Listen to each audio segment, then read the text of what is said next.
तो एक और नया दिन, एक और नया स्पेशल लेक्चर, वही वाला लेक्चर, यानी कि टॉपिक सेम है, इंटरप्रिटेशन ऑफ स्टैट्यूट्स। हमें जेएलओ के एग्जाम को क्लियर करना है, तो इस सब्जेक्ट को और अच्छे से करना पड़ेगा, क्योंकि इससे हमारे एग्जाम में क्वेश्चन आएंगे। तो हमें कोई भी ऐसी गलती नहीं करनी कि कोई भी ऐसा सब्जेक्ट छोड़ के नहीं जाना जहां पर हमारे क्वेश्चंस के अंदर थोड़ी सी भी परेशानी हमें झेलनी पड़े।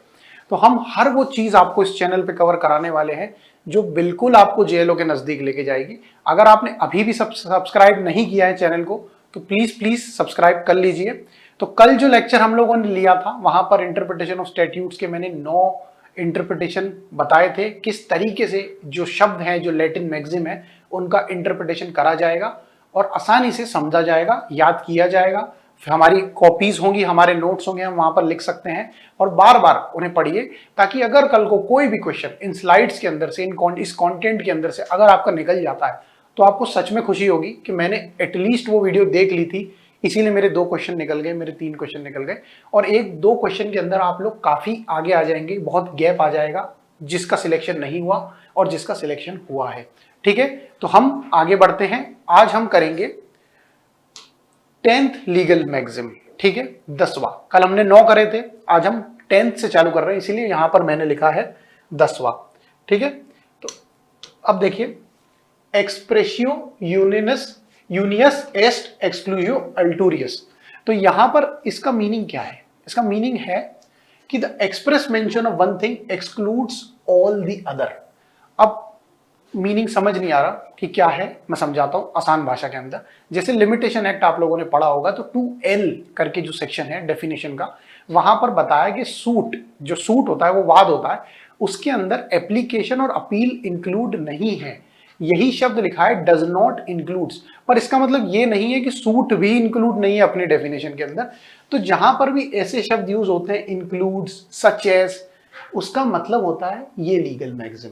ठीक है, कि the express mention of one thing excludes all the other.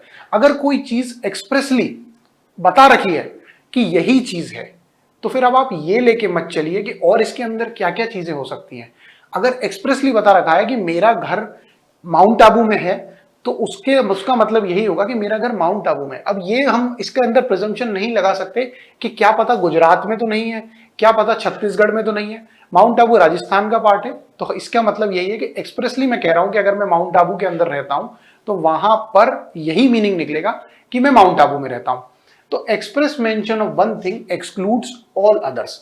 Items not on the list are impliedly assumed not to be covered. एक एजम्पशन रखना पड़ेगा कि जो चीजें एक लिस्ट के अंदर नहीं दे रखी, शायद वो है ही नहीं किसी स्टैट्यूट में या कोई कॉन्ट्रैक्ट में। आपको समझ आया फर्स्ट लीगल मैक्सिम क्या कहता है? कि एक्सप्रेसियो यूनियस एस्ट एक्सक्लूसिव अल्टूरियस।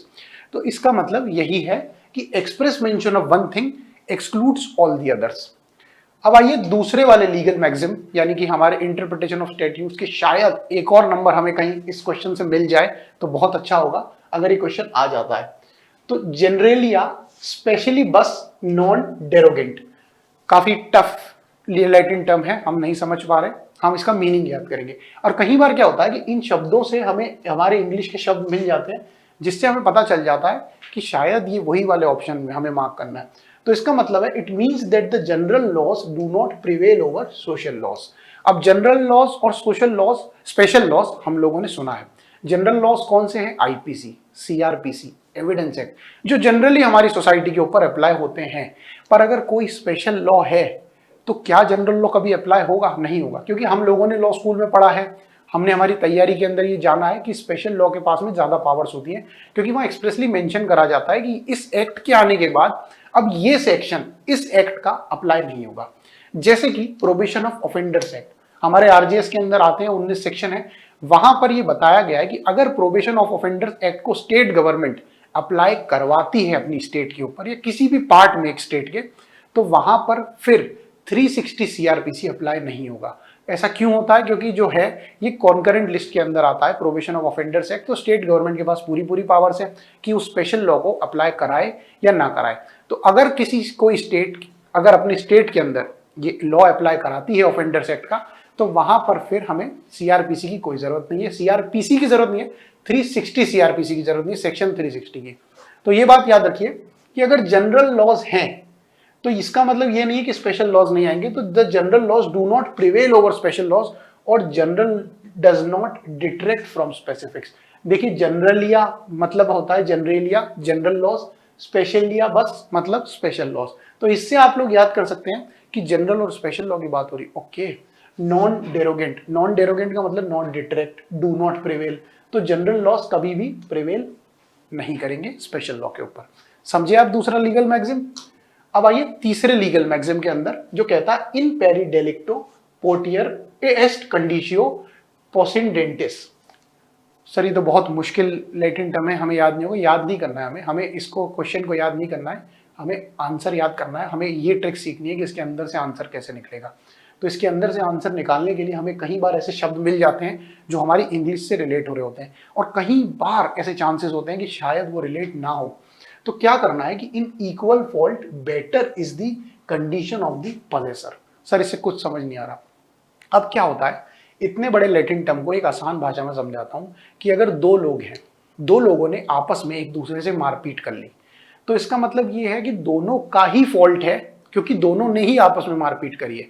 दो एंटिटीज हैं, अगर उन्होंने आपस में कुछ गलत किया है तो अगर दोनों ही फॉल्ट में है तो वहां पर ये लैटिन मैक्सिम काम आता है कि इन इक्वल फॉल्ट, अगर इक्वल फॉल्ट है better is the condition of the possessor. यानी कि टू पर्संस या entities who are equally at fault whether the malfeasance in question is a crime और नॉट। तो फ्रेज जो है वो मोस्ट कॉमनली यूज होता है कोर्ट्स के अंदर जब रिलीफ दोनों पार्टीज को ही डिनाई कर दिया जाता है। तो जब ऐसे कोई केस आते हैं कोर्ट में कि दोनों पार्टीज को ही कह दिया कि आप दोनों को रिलीफ नहीं मिल सकता किसी सिविल एक्शन के अंदर क्योंकि आप दोनों की इतनी ज्यादा रॉन्ग डूइंग्स हैं कि हम आपको रिलीफ नहीं दे सकते, तब वहां पर इस लैटिन मैक्सिम का यूज होता है इन पेरी डेलिक्टो पोटियर एस्ट कंडीशियो पोसिडेंटिस। समझे आप लोग। 13th लैटिन मैक्सिम उट रेस मैजिस वेलिएट क्वाम पेरिएट। अब इसका मीनिंग क्या है, ये भी बहुत डिफिकल्ट टर्म हमें लग रहा है, हमें सिर्फ आंसर निकालना है, निकल जाए सही मार्क करके हमें आगे निकलना है।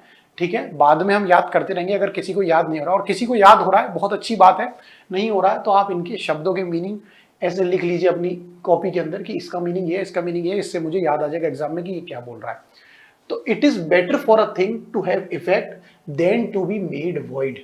यानी कि इट इज बेटर, ये बेटर है कि किसी चीज को वैलिडेट कर दो ना कि उसे इनवैलिडेट कर दो। अगर कोई चीज है जिसे हम वैलिडेशन दे सकते हैं तो प्लीज ऐसा कुछ मत करिए जिससे उसे इनवैलिडेट करना पड़े। तो हमेशा पॉजिटिव रहिए, एक ही चीज बोल रहा है, नेगेटिविटी मत लाइए। कि लैंडमार्क केस था इंदिरा सहाने का जो हमने सबने पढ़ा है कॉन्स्टिट्यूशन में भर भर के। सुप्रीम कोर्ट ने कहा था कि जो स्टेट लेजिस्लेशन बनाती है अगर वो वॉयलेटिव है हमारे संविधान के यानी कि कॉन्स्टिट्यूशन के, और या फिर वो अल्ट्रा वायर्स है यानी कि उनकी पावर से ज्यादा की कोई बात है, तो ये फिर लेजिस्लेचर की कॉम्पिटेंसी पे शक कर रहे हैं होगा, क्योंकि लेजिस्लेटिव के पास में इतनी कॉम्पिटेंसी नहीं है कि वो ऐसे किसी मुद्दे पे अपनी पावर यूज करके एक लेजिस्लेशन बना दे। तो यही है कि बेटर है कि किसी चीज को वैलिडेट कर दिया जाए ना कि उसे इनवैलिडेट कर दिया जाए। अब वो नहीं हो सकती वैलिडेट तो फिर इनवैलिडेट ही करा जाएगा उसे। 13th है। अब हम आते हैं 14th पे, एक्सप्रेसम फेसिट सिसेर टैसिटम। सुना है हम लोगों ने, कई बार सुना है ये वाला टर्म, तो सुना है। मैं पहले वालों के लिए कह सकता था कि नहीं सुना, इसको हमने सुना है। What is expressed makes what is implied silent. यानी कि जो चीज बहुत क्लियरली लिखी है कहीं पर किसी डॉक्यूमेंट के अंदर तो उसका प्रिसाइज मीनिंग उसे आसानी से भी समझ जाया जा सकता है। जैसे एक बोतल यहां रखी है, अगर मैं कह देता हूं पानी, तो इसका मतलब यह है कि बोतल रखी है, बोतल के अंदर पानी होता है, ठीक है नॉर्मली, तो हम इसी की बात कर रहे हैं। तो what matter is clearly provided in a document, जो क्लियरली लिखा है, स्पष्ट रूप से लिखा है, तो मान उसका प्रिसाइज मीनिंग भी आप अडॉप्ट कर सकते हो। बॉटल मतलब पानी ही होगा, ये प्रिसाइज मीनिंग हम लिख सकते हैं। पूरी भाषाएं लिखने की जरूरत नहीं है। एक्सप्रेसम फेसिट सिसेर टैसिटम, what is expressed makes what is impliedly silent. जो एक्सप्रेसली है उसके अंदर इंप्लाइडली चीजें भी आ सकती है। The implied meaning need not to be adopted when a clear meaning is provided. ठीक है, तो अब जो चीज छुपी हुई है, मैं ये नहीं बोल सकता कि पानी, तो पानी अगर मैं किसी से मांगूंगा तो अगर एक बोतल रखी तो वो व्यक्ति मुझे बोतल ही लाके देगा ना। अब मैं ये थोड़ी बोलूंगा पानी जो बोतल के अंदर रखा है वही मुझे लाके दे दीजिए। यही बात यहां करिए, जो क्लियरली प्रोवाइडेड है प्रिसाइज मीनिंग देने की प्रिसाइज मीनिंग उसे दे सकते हैं, डिटेल में बताने के लिए जरूरत नहीं है। When a clear meaning is provided. Example, when an express date is provided for repayment of a debt, तो creditor can not demand payment before that date. मान लीजिए आप लोग कहीं पर भी रेंट पे रहते हैं, किसी मकान के अंदर आप लोग कहीं भी रह रहे हैं एग्जाम्पल के तौर पे, तो वहां पर अगर आपके मकान मालिक ने आपको कह रखा है कि सर 1 तारीख को मेरा रेंट मेरे अकाउंट में क्रेडिट कर देना, भेज देना, तो क्या मकान मालिक उस महीने की 1 तारीख से पहले 25 तारीख को ही आके कह सकता है कि मुझे मेरा पैसा तो दे दीजिए, आपने दिया नहीं? नहीं, आप लोगों ने, आपको, आपके मकान मालिक ने आपको एक्सप्रेसली कहा है कि 1 तारीख को रेंट क्रेडिट करना, तो कोई व्यक्ति क्यों 25 तारीख को रेंट क्रेडिट करेगा? यही बात यहां लिखी है कि अगर कोई एक्सप्रेस डेट है जो प्रोवाइड कर रखी है किसी डेट के लिए, कोई उधार ले रखा है कि उसकी रीपेमेंट आप कब करेंगे, आपने कोई बाइक लोन पे ली है ईएमआई पे, तो उसकी रीपेमेंट कब होगी? 1 तारीख को हर महीने में आपके अकाउंट से ऑटो डेबिट होगा, यानी कि पैसे कटेंगे, आपको पता नहीं चलेगा, आपकी तनख्वाह आ गई होगी, 1 तारीख को कटेगा। तो क्या वो लोग 25 तारीख को बैंक आपके अकाउंट से पैसे काट सकता? नहीं काट सकता, क्योंकि 1 तारीख की बात हुई, आपने डॉक्यूमेंट्स में साइन करा है कि मेरी तनख्वाह 27 को आती है, 1 तारीख को मेरे अकाउंट से ऑटो डेबिट हो जाएगा। हम लोग लोन लेते हैं, ऑटो डेबिट की फैसिलिटी होती है हर बैंक के अंदर, हमें उसके लिए अप्लाई करना पड़ता है और बैंक फिर हमें परेशान नहीं करता, वरना एक दिमाग में हमेशा से टेंशन रहती है कि 1 तारीख को मुझे चुकाना है लोन, मुझे याद रहना चाहिए, वरना मेरी ईएमआई बाउंस हो जाएगी। तो ऑटो डेबिट वही वाली बात है, एक्सप्रेस डेट प्रोवाइडेड है, तो क्रेडिटर कभी भी पहले आके डिमांड नहीं कर सकता। अब आते हैं 15th नंबर पे, इन बोनम पार्टन। इंपॉर्टेंट है, मार्क कर लीजिए। राइटफुल एंड लॉफुल सेंस, किसी भी चीज की गुड साइड हमेशा देखनी चाहिए, बैड साइड नहीं देखनी चाहिए। यही बात है कि इंग्लिश डिफेमेशन लॉ के अंदर एक रूल है, रूल ऑफ बोनम पार्टन, वही हम लोग यूज करते हैं। वहां पर यह बताया गया है कि अगर कोई व्यक्ति किसी के लिए कोई ऐसी स्टेटमेंट दे रहा है जो डिफेमेशन है, जो उसकी मान हानि है, पर अगर साथ साथ वो डिफेमेशन उसने इनोसेंट सेंस में दी है, जो कि हमारे आईपीसी के अंदर बता रखा है, तो हम उसे डिफेमेशन नहीं मानेंगे। हम मानेंगे कि वो जो भी उसने कहा वो एक इनोसेंस के अंदर कहा था। ये एविडेंस में भी कई बार यूज होता है, आप लोग आगे पढ़ेंगे। तो ये ही चीज है rightful and lawful sense, good side और पार्ट, कि किसी चीज की राइटफुल चीज भी देखिए, लॉफुल चीज देखिए, और अगर चीजें इग्नोर कर सकते हैं तो करिए, क्योंकि जो मुद्दा था, जो इंटेंशन था, वो इनोसेंट था उस व्यक्ति का जब उसने ये बात करी। तो गुड साइड देखिए किसी चीज का, इन बोनम पार्टम। 16th, कॉन्टेम्पोरेनिया एक्सपोजिटो एस्ट फोर्टिस्मा इन लीगे। तो अब इसका मीनिंग क्या है? इसका मीनिंग ये है कि जो वर्ड्स यूज हो रहे हैं किसी स्टैट्यूटरी प्रोविजन में, उनका मीनिंग वही होगा जो आसानी से ऑर्डिनरीली हम समझ सकते हैं। अब इसका मतलब ये है कि कोई एरिया है जहां पर एक टर्म यूज होता है, कई बार जो लोग जूते बेचते हैं वो लोग ऐसी ही चीजें यूज करते हैं आपस के अंदर। जो लोग, मतलब मान लीजिए 10 दुकानें हैं शूज बेचने वालों की, तो जो सेलर्स हैं उनकी ही एक अपनी भाषा होती है किसी जूते के लिए, किसी कंपनी के लिए, जो लोग वो अपनी तरफ से टर्म दे देते हैं, और मान लीजिए वो ऑर्डिनरीली यूज होता है पूरे देश के अंदर। तो वही बात होगी कि वर्ड्स जो स्टैट्यूटरी प्रोविजंस में यूज करे हुए हैं उन्हें उसी तरीके से समझा जाएगा जो यूजुअली एक ऑर्डिनरी कॉमन तरीके से बोली जाती है।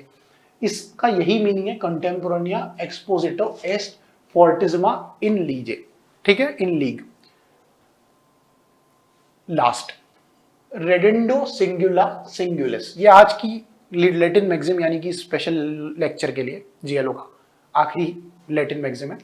तो आप लोग देखिए, रेडेंडो सिंगुला सिंगुलस, by giving things to each thing, by giving each thing to each thing. इसका मतलब ये है कि जब भी कोई चीज हम डिस्ट्रीब्यूट करेंगे, असाइन करेंगे, तो हर व्यक्ति को अलग अलग चीज देंगे, ठीक है। तो अलग अलग व्यक्ति को अलग अलग चीज दी। मेरे कोई करीब है तो मैं जाऊंगा अगर उनकी शादी के अंदर, तो मैं उन्हें ज्यादा अच्छी चीज दूंगा, ताकि, क्योंकि वो मेरे करीब है। किसी से मेरी सिर्फ नॉर्मल जानकारी है, एक्विंटेंस है कोई मेरा, तो मैं उनको उसी तरीके का गिफ्ट दूंगा। तो separate things to separate people और separate words to separate subjects, ये इस एग्जाम्पल के साथ मैंने आपको समझाया। By giving each thing to each thing, रेडेंडो सिंगुला सिंगुलस। इसके बाद में अंत में आप लोगों को थैंक यू, क्योंकि आप लोग एंड तक हमारे इस लेक्चर के अंदर जुड़े रहे। हमारा सिर्फ एक ही इंटेंशन है कि आप अपनी तैयारी के नजदीक आते जाइए। जो चीज आपको शायद कल नहीं आती थी, आज इस 10 मिनट 15 मिनट के लेक्चर के बाद में वो आ जाए। बार बार रिवाइज करिए, बार बार याद करने की कोशिश करिए। कोई भी चीज मुश्किल नहीं है, हो जाएगी, क्योंकि अभी समय है हमारे पास। तो समय को वेस्ट नहीं करना है, ऐसे ही लेक्चर्स हम लाते रहेंगे। आप लोग अगर सब्सक्राइब नहीं करेंगे उत्कर्ष के चैनल को, तो जो अगली नोटिफिकेशन आएगी वो आपके पास में नहीं आएगी। और अगर काफ़ी सारी वीडियोस ऐसी कंपाइल हो गई तो एंड में आपको बहुत समय लगेगा इन चीज़ों को पढ़ने के लिए। तो जिस दिन भी लेक्चर जा रहा है यूट्यूब के ऊपर आप उसी दिन देखिए, और एंड में आप लोगों को ऑल दी बेस्ट कि आप लोग जो भी ड्रीम कर रहे हैं वो क्लियर हो। आप आरजेएस बनना चाहते हैं, आप कोई और जुडिशरी के लिए जाना चाहते हैं, आप जेएलओ बनना चाहते हैं, आप लोग वो बनिए। ऑल दी बेस्ट हमारी टीम की तरफ से आपको। Thank you and have a good day.